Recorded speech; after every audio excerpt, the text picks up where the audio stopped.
Mahabharat episode 4। Dronacharya का आगमन और कर्ण का संघर्ष। पिछले एपिसोड का संक्षेप। पांडु और कुंती के पांचों पुत्र युधिष्ठिर, भीम, अर्जुन, नकुल और सहदेव का जन्म हो चुका था।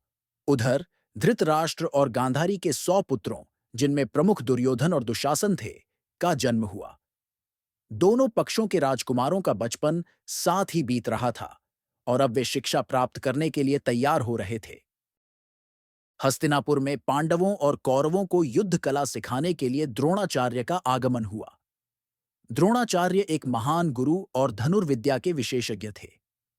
वे पहले पांचाल के राजकुमार द्रुपद के गुरु रहे थे, लेकिन बाद में उन्होंने द्रुपद से अपमान सहा था और अब प्रतिशोध लेने के लिए पांडवों और कौरवों को शिक्षा देने के लिए हस्तिनापुर आए थे।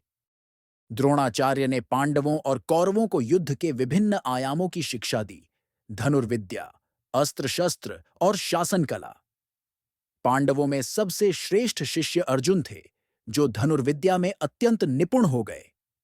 अर्जुन ने अपनी धनुष की शक्ति और निशानेबाजी से गुरु द्रोणाचार्य को भी हैरान कर दिया। इसी दौरान कर्ण का जन्म हुआ। कर्ण एक महत्वपूर्ण पात्र थे, लेकिन उनकी कहानी बहुत ही दुखद और संघर्षपूर्ण थी। कर्ण की मां कुंती ने महर्षि द्रुपद से प्राप्त वरदान का प्रयोग किया था, लेकिन उन्होंने उसे अकेले छोड़ दिया। कर्ण को नदी में बहा दिया गया। कर्ण ने धनुर्विद्या में महानता हासिल की। जैसे जैसे पांडवों और कौरवों की शिक्षा पूरी होती गई, उनके बीच प्रतिस्पर्धा बढ़ने लगी। दुर्योधन और उसके कौरव भाई अर्जुन को कमजोर मानते थे और वे उन्हें दूसरी चोट मारने की कोशिश करने लगे। जब भीम ने कौरवों को अपनी शक्ति दिखाई और उनसे कड़ी चोट लेने के बावजूद उनकी जहरीली योजना के मुकाबले को जीत लिया, तो कौरवों की कटुता बढ़ गई थी। अब पांडवों और कौरवों के बीच युद्ध की तैयारी जोर पकड़ रही थी। अर्जुन की महत्ता, कर्ण का संघर्ष और द्रोणाचार्य की शिक्षा से वे जल्द ही दुश्मन बनेंगे।